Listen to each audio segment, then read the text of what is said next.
อุ่นข้าวเย็นโดยสิไปกันลีไปดูคนที่เอากำยังมันนี่กับแจวกับแจ้วโดยเออ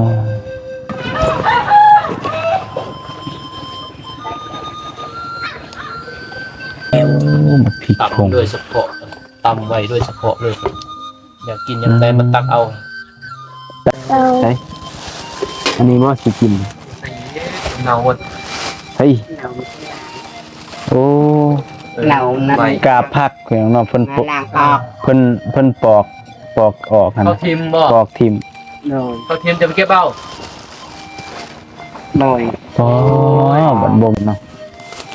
เคยกินบ่ลูก โดย แม่ยังนี่ ปลาแดก อ่ะ โดย ยังนี่ น้ำปลา อันเด้อ นี่ 3ห่อขอบใจเด้อแม่ใจดี ขอบใจเดิมแม่จีดี ที่ฝากเครื่องมาให้ร้าน ที่พักเครื่องให้มาให้ร้าน ขอให้แม่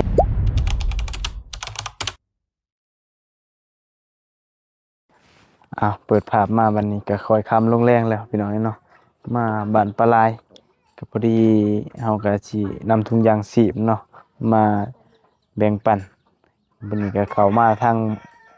หาบ้านหนองคันพี่น้องเนาะที่เฮาไปเก็บไปนำหาเพิ่นเก็บผักมื้อนั้นแหละ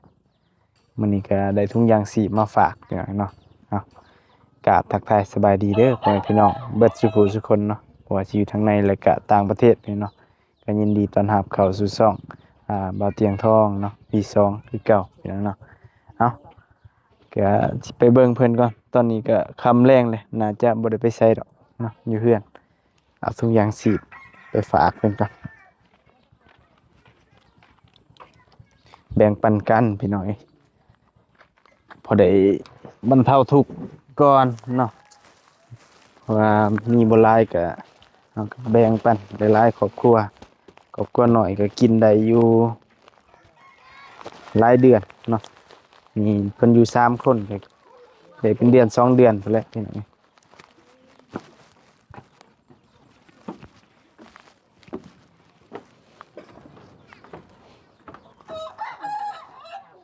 เฮ็ดหยัง2ไม่เฒ่ากับหลาน2เฒ่า มีไฟไต่บ่ไฟฟ้า เสียบกับบ่ฮุงก็โอ้ไฟช็อตนี่ เยอะมันก็ได้นะกันได้นะหนักเกินปุ๊บ ยัง นึ่งข้าวบ่อืมหลานนึ่งข้าวอุ่นข้าวเย็นเบิ่งบ้านนี่ไม่ให้อุ่นข้าวเย็น โดย สิแหละพี่น้องน้องมาเฮามาตอนแรกก็เสียนเพิ่นนึ่งข้าวคือเก่าบ่ได้ไปเก็บผักอีกบ่ลูก บอ กินข้าวกับหยังมื้อนี้ กับแจว กับแจ่ว โดย เออมีแต่แจ่วบ่มื้อนี้ โดย ไข่เบิดแล้วบ่ โดย เบิดแล้ว โดย เบิดไว้แท้ มือจักน้อยกิน สอง มื้อละขาดละ2หน่วย โดย มื้อหนึงก็6หน่วยจักมื้อแล้วบ่ได้มา 30เลย อืม 3มื้อหมด ซ้ำมึงก็จังแสะมันมีแนวกินเนาะก็เลยกินแต่ไข่ โดย แซ่บบ่ไข่ แปด อ๋อ เดี๋ยวเก็บเนาะมันแห้งได้บ่มี เอามีมาให้ก็ข้าวเดียวเบิดแก๊สหนึงเนาะไข่ก็ข้าวเดียวเบิดเพราะว่ามันบ่มีแนวกินน่ะนะเดี๋ยวเนาะเอาหยังมาให้ก็กินแต่อันนั้นแหละวันนี้เบิดแล้วกินแต่แจ่วบ่มัน โดย อ๋อ เก็บหมดเลย เอาพริกบ่เบิดบ่ลูก เบิด เบิดสิกินหยังบัด เกลือไอ้บัด เบิดแต่เกลือบ่ โดย กินข้าวกับเกลือบ่บัด เติมหมดอีก เกลือปลาแดก น้ำปลาเคยกินอยู่บ่ คอย แต่ว่าบ่มีดิ เคยกินบ่น้ำปลา คอ ตู้บ่ ย น้ำปลา รู้จักบ่น้ำปลา เป็นแบบใด บ่จัก บอ อ้าวนี่ได้บ่เคย หากว่าเคยกิน สัมผัสคนในเรื่องเยอะ เคยกินหมดนะวันนี้ เขากระตินมึงไป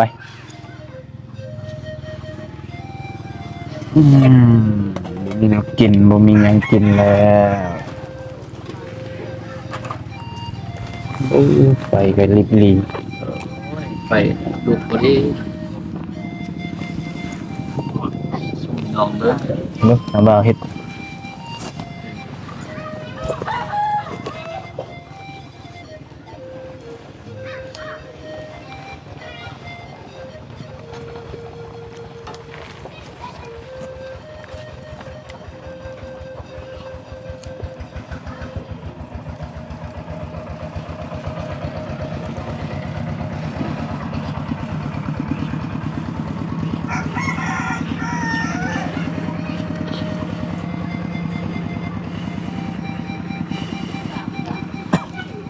เกิดพลังงาน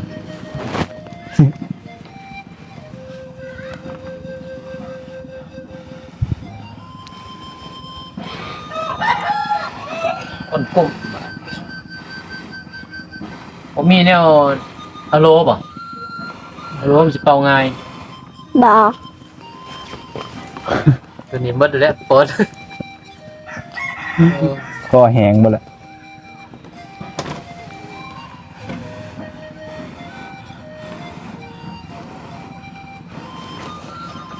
สู้สู้แค่ตัวเลย จูดขี้กระบองไหม นี่เอาสู้ตะเบาพลาน เดี๋ยวๆจิก่อนลูก นี่ตัวนี้ของแท้ บ่ไหว้มันดอก นี่ลูกเลย ตัวนี้คืออยู่โอ้บ่ไหว้นะ นี่เออ พลังเบิดเอ้ยคืออยู่บัดเขาสิสุกอยู่คั่นน่ะ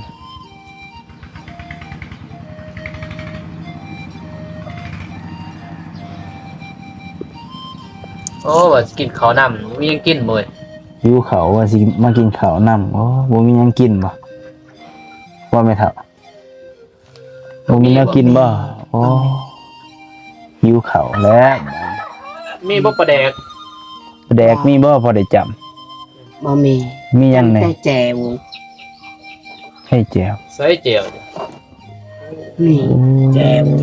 พริกผง ตำด้วยเฉพาะตำไว้ด้วยเฉพาะเลย อยากกินยำใดมันตักเอา ตักนี่ไปจำกับข้าวบ่แม่เท่า โดย โอ้พริกเกลือซื้อนี่นะพริกเกลือเป็นหน่วยซื้อเนาะ โดย ปลาแดกปลาแดกเนาะ บ่มีเงินซื้อ กินไปเนาะก็บาป คือได้กินอาหารดีที่สุด บ่มี นี่เลย บ่เครื่องพวกโลกก็เอามาสุดนั้นเขาเป็น2-3ขาบแหละ เมื่อ คุ ละ มประหยัด ความประหยัด กินอ๋อ ประหยัด คนละ2หน่วย ไข่ โดย คนละ2หน่วย โดย โอ้ กูมือกูเศร้า 2 หน่วย4ด้วย อืม ครับหนึ่ง เอากะเย็ดสงัวกะ เป็นยังกาซิโน แค่ซื้อ ตั้ง เออ โอ้ นั่งตั้ง อ้าว นั่งตั้ง เมื่อย ข้าวจำแจ่วแมลงเนาะ โดย เงี้ยง อย่าสูบ โอ้คือว่าแนวกิน ประมาณ คือว่าน้ำตาล บ่มี เอาเขาดอกปั่นใส่ อืม บ่มีน้ำตาลบ่มีเงินซื้ออื่นแหละ บ่มีเลย บ่ ทำลงปอดแล้วตอน แต่บำรุงแล้วของไม่เท่า โดย แซ่บบ่ไม่เท่า แซ่บเคยมันสุกแซ่บ อืมขาดบ่ได้เลย โดย ยอมแม่เราไผ่ไม้บ้านบ่ไม้บ้าน โอ้อย่าสูบเบิ่งหลายๆตากไว้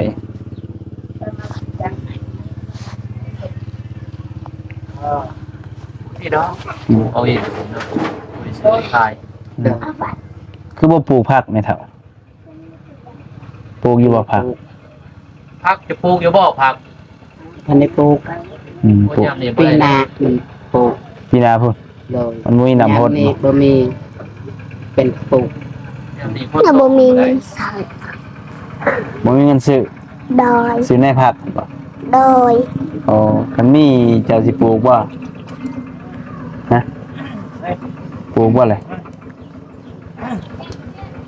ปลูกบ่ตลอดทางปลูก ปลูก อืมมีเงินซื้อในผัก โดย บ่มีแนวกินกับข้าวแล้วมีแต่แจ่วคันมีผักจังไคลวกผัก น้อยน่ะจะไปเข้าสู่ มีบ่ผัก โดย ใช่อันนี้บ่สิกิน สีเงาหมด เฮ้ยโอ้ ไฟ บ่ทันล้าง โคตรโคตร อันนี้บ่สิเก็บเอามาลวก โดย โอ้ เหนานะ กาบผักเพิ่นเนาะเพิ่น มาล้างออก เพิ่นปอกออกหั่น เขา น่ะ ทิมบ่ ปอกทิ่ม โดย เขาทิมจะไปเก็บเอา โดย อ๋อบัดบ่มีบัดอยู่บ้านเฮาบัดหลายบัดมาพี่ ทั้งปากซอง มาผีแบบไปเก็บเอาขี้ผักที่เพิ่นปอกออกเพิ่นถิ่มแล้วมาล้างไว้ลวกบ่มีเนาะอันนี้บ่สิเป็นลวกกับแจ่ว โด โด ย ย เฮาก็นึกว่าเพิ่นปอกถิ่มแล้วนะบ่แล้วพัด บ่แล้วพัดเพิ่นว่าสิเอาไปล้างตัดเอาตัวมันเน่าออกแล้วก็สิมาลวกกินพี่น้อง จำเจล โอ้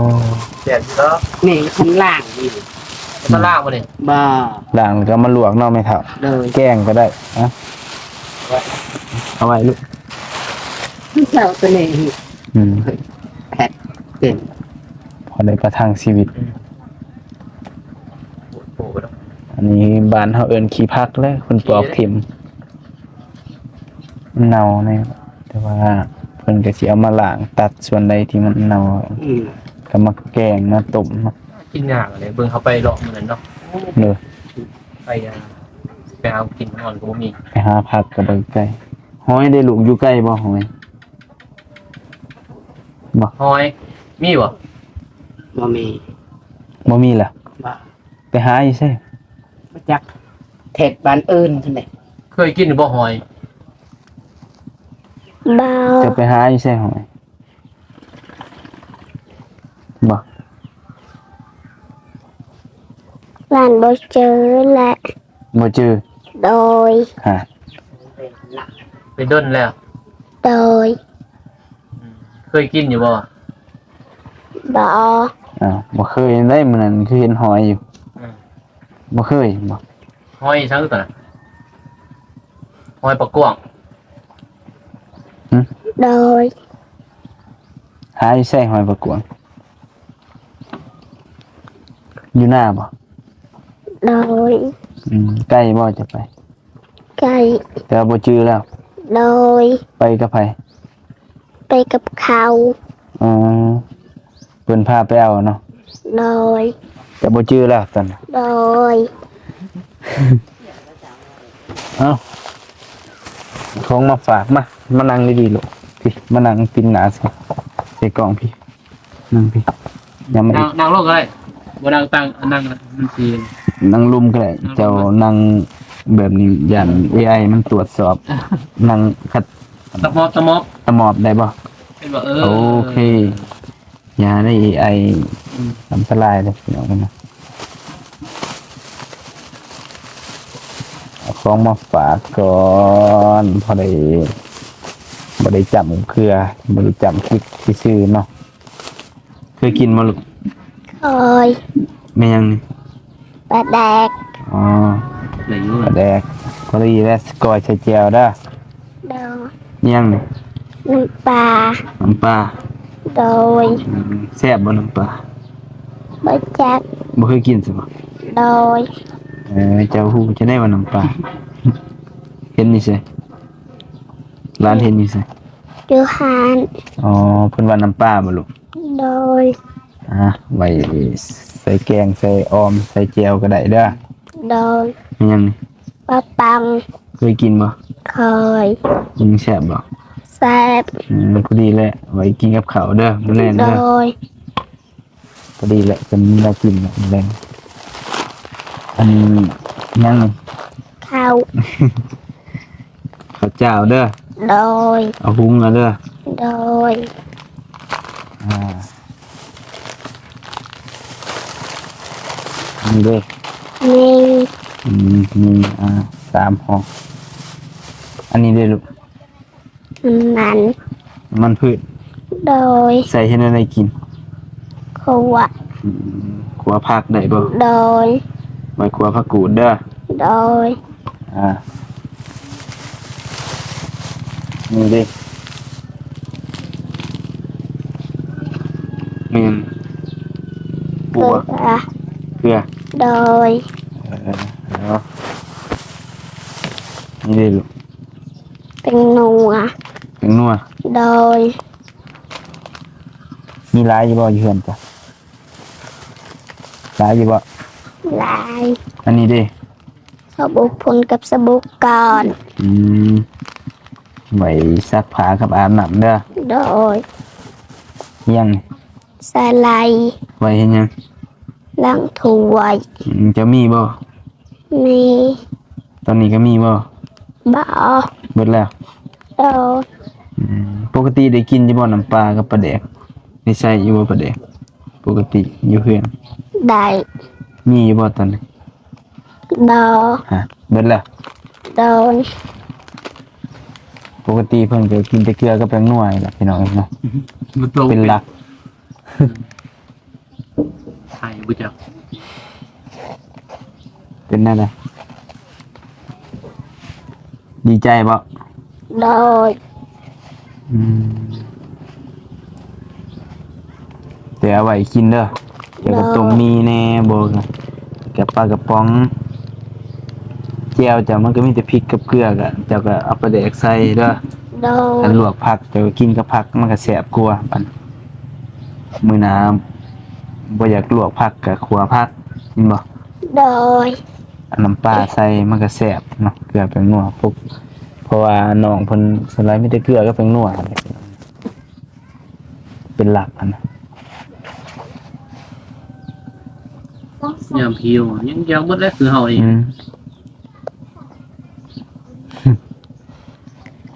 แต่อีตนนี้ พอมายาวอยู่บ่ บ่อ พ่อกับแม่บ่ได้มาบ่ลูก โดย ดนๆบ่เพิ่นมาเยี่ยมเทื่อนึง บ่อ บ่มาเลย โดย ไปบ่ไปยาม บ่อ ดังญาติ บ่คิดฮอดบ่แม่ คิดฮอด พ่อก็คิดฮอดบ่ลูก โดย แม่เพิ่นบ่ได้มาหาเลยบ่ โดย คิดฮอดหลายบ่ โดย แม่เจ้านั่งเบิ่งอยู่นี่เจ้าอยากบอกหยังกับแม่เพิ่นเบิ่งนะบอกแม่ติอยากให้เพิ่นมาหาบ่ โดย บอกเพิ่นติลองบอกเบิ่งบอก มี เบิ่ง เบิ่งกล้องมีเบิ่งกล้อง มาหาลูกแน่ แม่มาหาลูกแน่ คิดฮอดบ่ ลูกคิดฮอด พอปีแรกก็คิดฮอดเป็นธรรมดา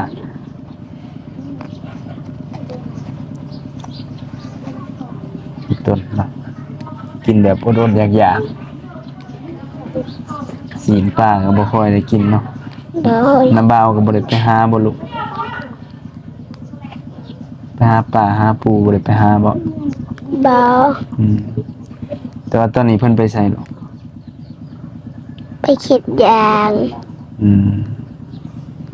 ปูเป็นเสาหลักนั่นแหละพี่น้องเนาะหาเลี้ยงแม่หาเลี้ยงแม่เนาะน้าบ่าวของเราแม่เฒ่าเกี่ยแหละแม่ เอามาแม่ไปกินยาง เลี้ยงร้านนี้เพิ่นสิไปกรีดยางอายุก็บ่หลายดอกประมาณ13 14แหละน้าบ่าวก็ได้ มื้อ นาอยู่พายเพิ่น โดยรับจ้างสิอย่าง สัมผัสเพิ่นในตำนานได้เพิ่นได้ผู้สู่ขนาด แม่น สู่ส่วนเพราะนั้น นั่นแหละซื้อข้าวซื้อน้ำ สาวติดครับ มันก็บ่ได้หลายพี่น้อยเนาะไปกรีดยางก็เดือนหนึงก็เห็นสัมภาษณ์ถามหลายๆคนก็หลายสุดก็3ล้านเนาะ2ล้านปลายยิงตามน้อยๆได้หลาย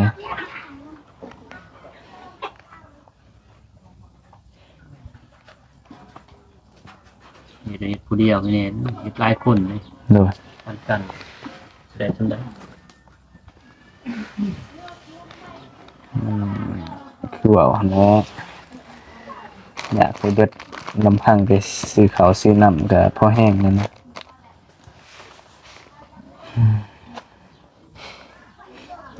น้องคันเนาะก็เป็นอีกครอบครัวหนึ่งที่ว่าน่าสงสารลูกกำพร้าและพ่อแม่แยกทางไปเจ้าอายุจักปีลูกบ่เจ้ายังหน่อยบ่ โดย เจ้าฮู้จักบ่ตอนพ่อแม่แยกกันไป บอ บ่ฮู้เลย โดย เอาไผบอกเจ้าไผเป็นคนบอกมันบ่พ่อแม่ปากัน แม่เฒ่าบ่ แม่เฒ่าบ่บอกอ๋อแล้วก็มีน้องเจ้าผู้หนึงบ่ โดย ไปใส่ละน้องลืม ชีวิต เสียชีวิตน้องสาวหรือน้องชายลูก น้องชาย เสียชีวิต แม่ กับเพิ่นเห็นบ่หรอ เห็นบ่ลูก เห็น เพิ่นก็อยู่กับแม่เฒ่านี่บ่ บออยู่กับพ่ออยู่กับแม่ อยู่กับพ่อกับแม่ อยู่กับแม่ แล้วเสียเลย โดย เพิ่นเป็นหยัง เป็นปอด เป็นปอด โดย เสียดนแล้วบ่ โดย มีน้องเพิ่นผู้หนึงแบบเสียชีวิตป่วย เป็นปอดบ่ลูก แมน เพิ่นก็บ่ทันเฮ็ดเวียกเฮ็ดงานได้เนาะน้อยซำนี้ก็จักสิไปเฮ็ดอีหยัง เป็นเนาะ นะ คือเฮามาจังได๋เห็นได้นี่นะเก็บพัก ก็พอได้เก็บผักบ่นึ่งข้าวล้างถ้วยบ่ลูกจะเฮ็ดหยังแหน่แต่ละมื้อ ตักน้ ตักน้ำ ำนึ่งข้าว นึ่งข้าว โดย แล้วเฮ็ดหยังอีก ล้างถ้วย ล้างถ้วยแต่งกินเป็นอยู่บ่ บอ ใครเฮ็ด ไม่เท่า อ๋อก็ถือว่าช่วยตัวเองได้อยู่เนาะช่วยไม่เท่า ก็อยู่ไสตามนั้น ใกล้บ่ลูกตักน้ำ ไก่ อยู่ไสจะตัก อยู่แถวใด อยู่น้ำปลาดาน น้ำบาดาล โดย อยู่ทางไหน พล อยู่พูนทางโรงเรียนบ่ บอ ทางไหนไกลกว่านั้นอีกบ่หรือไกลกว่านั้นไกลบ่ลูก เจ้าเห็นก่อ โอ้ยเฮือนกอโตบ่แล้วหั่น โดย ปุ๊เนาะอยู่ภาคทางเบิ่ง สิได้แบกเอาบ่ แบกลื่นเลยจะหิวบ่หรือแบก แบก แบกมา ข้านบ่มีข้านนี่ บ่ได้หาบ่ลูกนั่นแหละเพิ่นตักมาเนาะ อืมอืม เสื้อกระตุกหิวมา ก็ได้เรื่องทุกหลายพันปีเป็นดำหมดทูอยู่เด้อ โดย พญาเต็มพญาเลย ตุกเก่าตุกน้ำมันพืชเนาะ โดย ทุกมันเครื่อง บ่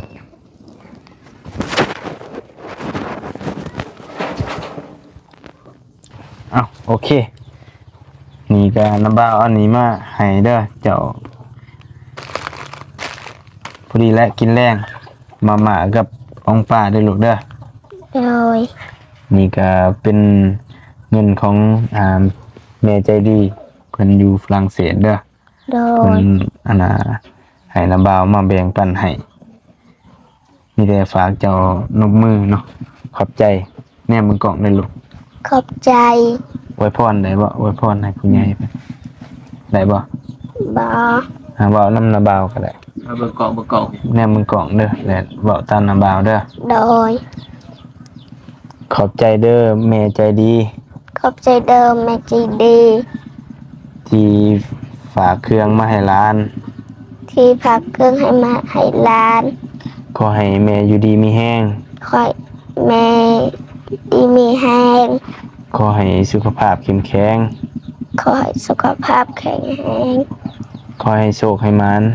ขอให้โชคให้มาน ขอให้ร่ำให้รวย ขอให้ร่ำให้รวย เดินทางปลอดภัย เดินทางปลอดภัย สาธุ สาธุ อ้าวโอเคก็ดีใจบ่ลูก ดีใจ ใจร้ายบ่ โดย อ่ะนี่แหละเพียงเนาะเฮาก็พอได้แบ่งปันเนาะแบ่งเบาเพิ่นก็สิได้กินกลุ่มหลายมื้ออีดอกพี่น้องเอ้ยก็ขอมขอบใจเนาะทางแม่ก็ขอให้อยู่ดีมีแรงขอให้โชคให้มานให้ร่ำให้รวยเนาะมันมีแต่ความสุขเด้อสุขกายสุขใจพร้อมครอบพร้อมครัวเบิดสุขทุกคนบ่แม่ก็ได้มาแบ่งปันเพิ่นแล้วตอนนี้ก็คอยแบ่งปันไปแต่ละครอบครัวเนาะเอาขอบใจหลายพี่น้อง FC เบิดสุขทุกคนที่เข้ามาติดตามเนาะแล้วก็เป็นกำลังใจให้พอกันใหม่พี่น้องเนาะคลิปหน้ามื้อหน้ากันยังสิมาหาอีหลาอยู่เด้อหลาเด้อ โดย สบายดีเด้อพี่น้อง